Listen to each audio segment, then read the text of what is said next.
안녕하세요. 좋은 아침입니다. 오늘은 2022년 6월 27일 월요일 아침입니다. 저는 네파교회를 섬기는 정순옥이라고 합니다. 우리는 이번 주에 시편 23편을 통하여서 우리의 목자 되시는 하나님에 대해서 묵상하고 있습니다. 그러면 기도하고 오늘 교과 내용을 살펴보도록 하겠습니다. 기도하겠습니다. 하늘에 계신 저희들의 아버지, 우리의 목자가 되어주신 하나님으로 인하여 감사를 드립니다. 우리가 인생을 살아가면서 우리가 어디를 지나고 어느 곳을 헤매든지 간에 하나님께서 우리와 함께하여 주시고 우리를 인도하여 주시고 우리를 보호하여 주시는 그 하나님을 인하여 감사를 드립니다. 오늘 이 아침에도 우리의 목자 되신 예수님을 만날 수 있도록 도와주시고 우리의 목자 되신 예수님을 나의 목자로 섬길 수 있는 저희들 될 수 있도록 도와주시옵소서. 오늘 이 시간에 우리의 목자 되신 예수님을 만날 수 있도록 하여 주옵기를 거룩하신 예수님의 이름으로 기도드렸습니다. 아멘. 감사합니다. 오늘 월요일 소재의 제목은 지나는 곳들입니다. 먼저 시편 23편 3절의 말씀을 읽어보도록 하겠습니다.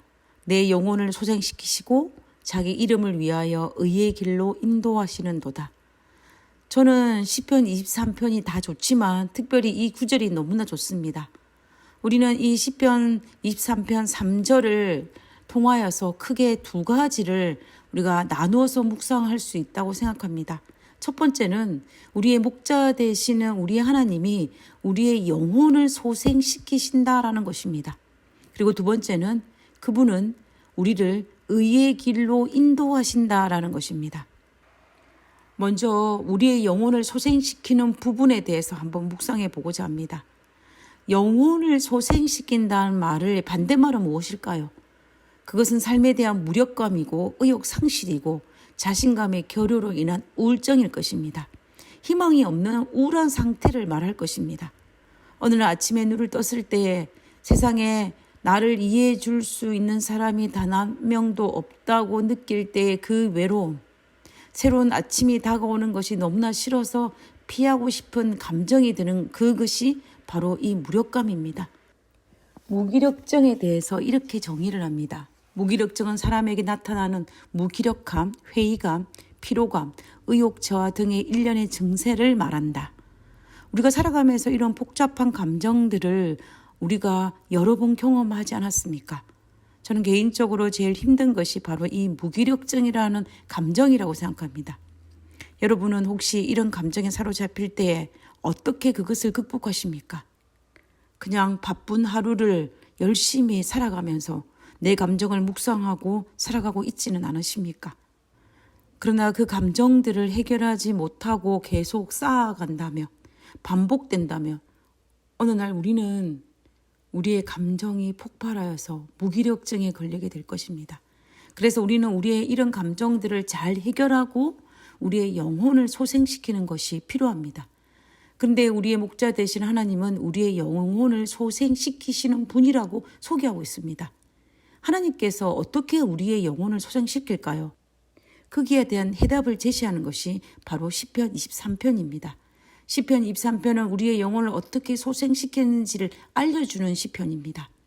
어쩌면 우리는 이번 주에 시편 23편을 통하여서 우리의 영혼을 소생시키는 이 시의 내용에 대해서 살펴보게 될 것입니다. 시편 23편 3절에 우리의 영혼을 소생시키시고 라고 하셨는데 바로 그 앞에 절인 2절에 이렇게 이야기합니다. 2절에 그가 나를 푸르른 초장에 누이시며 실만한 물가로 인도하시는도다.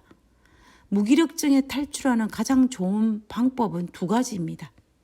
쉼과 소망을 품는 것입니다. 하나님은 영혼이 탈진한 영혼을 소생시키기 위해서 우리를 푸른 초장으로 초청하시어 쉴만한 물가로 인도하신다라는 것입니다. 우리의 육체를 회복시키시는 것입니다.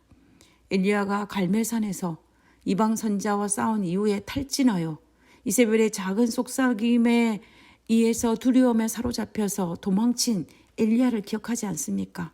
그때 하나님께서는 엘리야를 찾아오셔서 어떻게 하셨습니까? 하나님께서 도망친 엘리야를 책망하셨습니까? 아닙니다.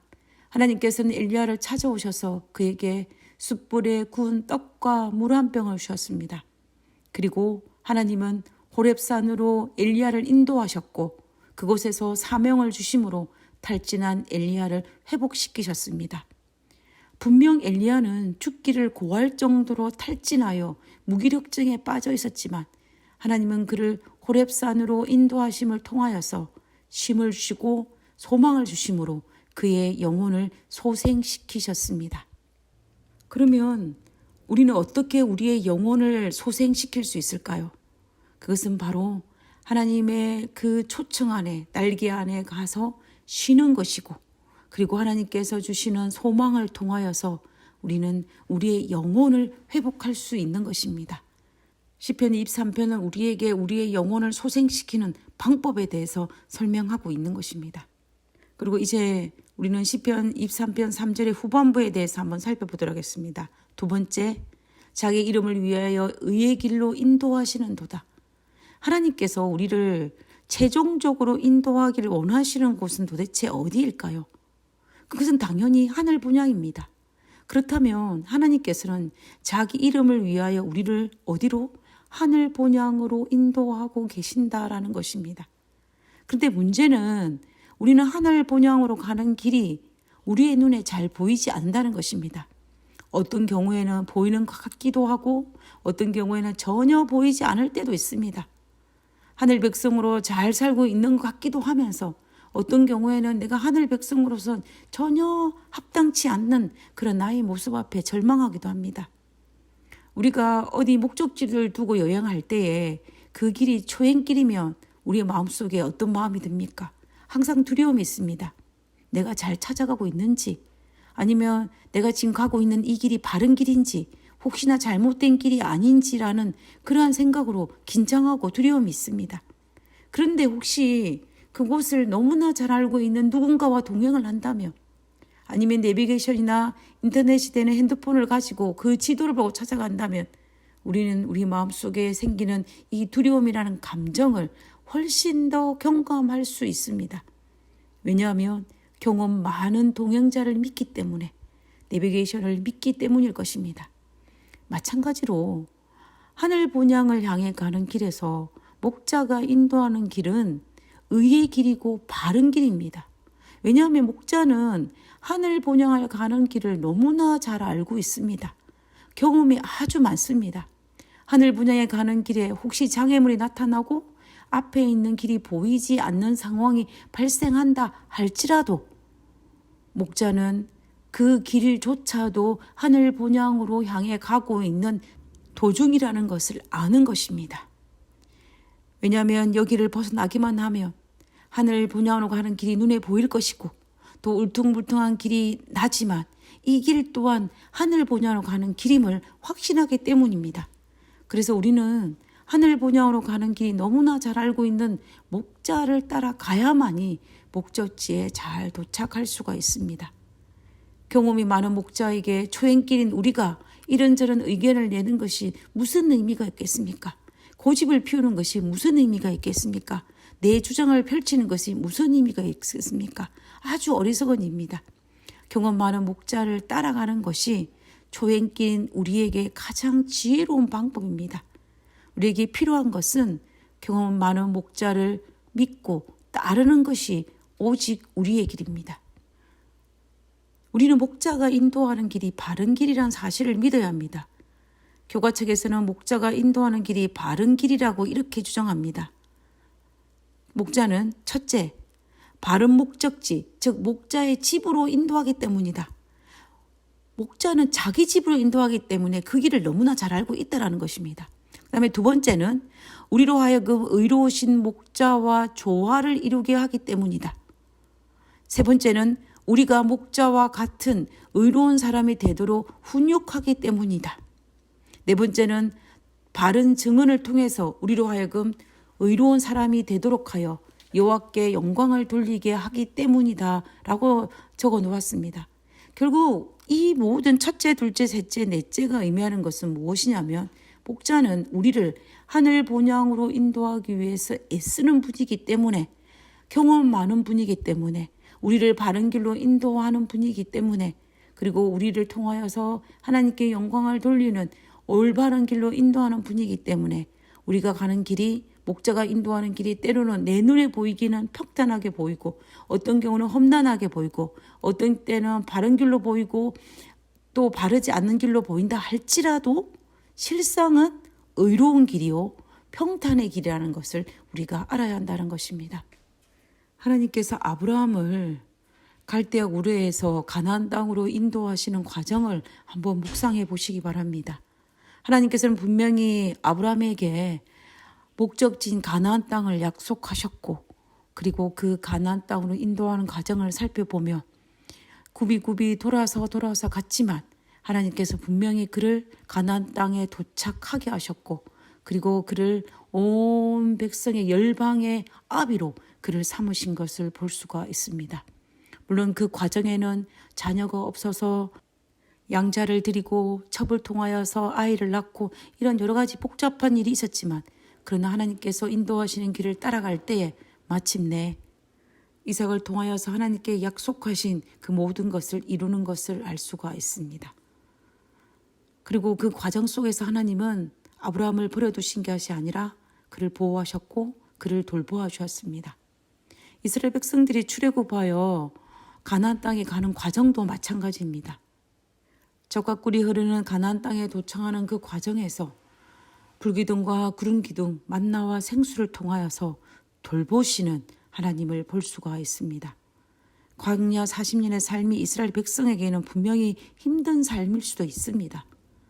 목자 되신 하나님께서 의의 길로 인도하시는 사실을 확실히 믿으면 결코 힘든 일이 아닐 수 있지만, 그러나 그러한 믿음이 없다면 분명히 그들에게는 힘든 일이었습니다. 이스라엘 백성들이 믿지 못했기 때문에 시험에 걸려 넘어졌고 때로는 불평과 불만을 쏟아낸 것입니다. 결국 이스라엘 백성의 반역과 불평과 불만은 의의 길로 인도하시는, 젖과 꿀이 흐르는 가나안 땅으로 인도하시는 하나님을 100% 신뢰하지 못했기 때문에 생긴 결과물일 뿐입니다. 그러나 우리는 분명히 알고 있습니다. 이스라엘 백성에게 광야 40년은 반드시 필요했고, 그 광야 40년이 이스라엘 백성에게 그 당시에는 분명히 고통이었겠지만, 그러나 그 고통이 그들에게 엄청난 유익이 되었다는 사실 말입니다. 우리가 이 팩트는 부인할 수 없는 사실입니다. 단지 이스라엘 백성들이 몰랐을 뿐이지 그들이 하늘 가나안 땅에 들어가기 위해서는 광야 40년의 삶은 그들에게 분명 약이 되었습니다. 그렇다면 우리가 하늘 본향으로 인도하고 계신다는 확신을 가지게 된다면 지금 내가 가는 이 길이 우리에게 분명 유익이 된다는 확신을 가져야만 합니다. 지금 나의 길이 어둡고 앞이 보이지 않고 실망스러운 일이 발생한다 할지라도 우리를 넉넉하게 인도하시는, 그리고 바른 길로 인도하시는 목자를 따라가야 할 것입니다. 왜냐하면 그 길이 바로 하늘 본향으로 가는 바른 길이기 때문입니다. 오늘 월요일 소재의 제목이 지나는 곳들입니다. 우리가 하늘 본향으로 가는 길에 지나는 곳들이 많이 있습니다. 그곳은 내 눈에 보기에는 때로는 사막이 될 수도 있고 광야가 될 수도 있고 고난과 역경이 될 수 있지만, 그러나 하나님은 그것을 통하여서 우리를 하늘로 인도하고 있다는 사실을 우리가 믿고 따라가는 것이 바로 우리의 몫입니다. 그러면 우리에게 반드시 하늘 본향이 우리 눈앞에 있을 것입니다. 제가 자주 되뇌이는 말 중에 하나가, 안개가 자욱에 낀 한 치 앞도 보이지 않는 상황이라 할지라도 하나님은 나를 여전히 지금도 영광스러운 곳으로 인도하고 계신다라고 되뇌입니다. 저는 이 말이 진리임을 믿습니다. 영광스러운 곳으로 가기 위해서 안개가 자욱에 낀 한 치 앞도 보이지 않는 곳을 지난다 할지라도 이것 역시 하나님께서는 나를 영광스러운 곳으로 인도하기 위한 하나의 과정이라는 것입니다. 이 과정을 잘 통과하며 우리의 눈앞에 하늘 본향이 좀 더 가까이에 열려 있음을 확신하기 때문입니다. 왜냐하면 하나님은 우리에게 바른 길, 의의 길로 인도하고 있기 때문에 지금 내 눈앞에 한 치 앞이 보이지 않는다 할지라도 우리는 두려워하거나 염려하지 말고 하나님을 따라가는 것이 필요합니다. 우리를 하늘 본향으로 가는 바른 길로 인도하심을 믿고 우리가 거치는 곳이, 우리가 지나는 곳이 어떤 곳이든라 할지라도 실족하지 말고 우리의 목자 되시는 하나님을 믿고 신뢰하면서 그 길을 따라가는 저와 여러분이 되었으면 정말 좋겠습니다. 우리 모두 정말로 예수님을 신뢰하고 따라가는 우리 모두가 되기를 간절히 바라면서 기도하고 교과를 마치도록 하겠습니다. 기도하겠습니다. 우리는 항상 편안하고 안정적인 길로 걷기를 기대하지만 하나님의 선하신 계획 속에 거칠고 험한 길을 지나야 할 때가 있음을 기억하게 하시니 감사합니다. 그 모든 여정 가운데 하나님께서 함께 하심을 기억하고 믿음으로 순종하게 하옵소서. 아버지여, 편안한 길을 원하지만 때로는 거칠고 험한 길을 가야 한다면 이것 또한 하나님께서 우리에게 허락하신 길임을 믿고 순종하며 따라갈 수 있도록 주여 도와주시옵소서. 제가 평탄한 길을 가든지 거칠고 험한 길을 가든지 상관없이 하나님은 지금도 여전히 나를 영광스러운 곳으로 인도하고 있다는 그 사실 하나만은 결코 잊지 않도록 주여 도와주시옵소서. 아버지, 어떤 상황이 발생하더라도 끝까지 하나님을 신뢰하고 따라가는 저희들 되게 하여 주옵기를 거룩하신 예수님의 이름으로 기도드렸습니다. 아멘. 감사합니다. 좋은 하루 되시고요. 내일 뵙도록 하겠습니다. 감사합니다.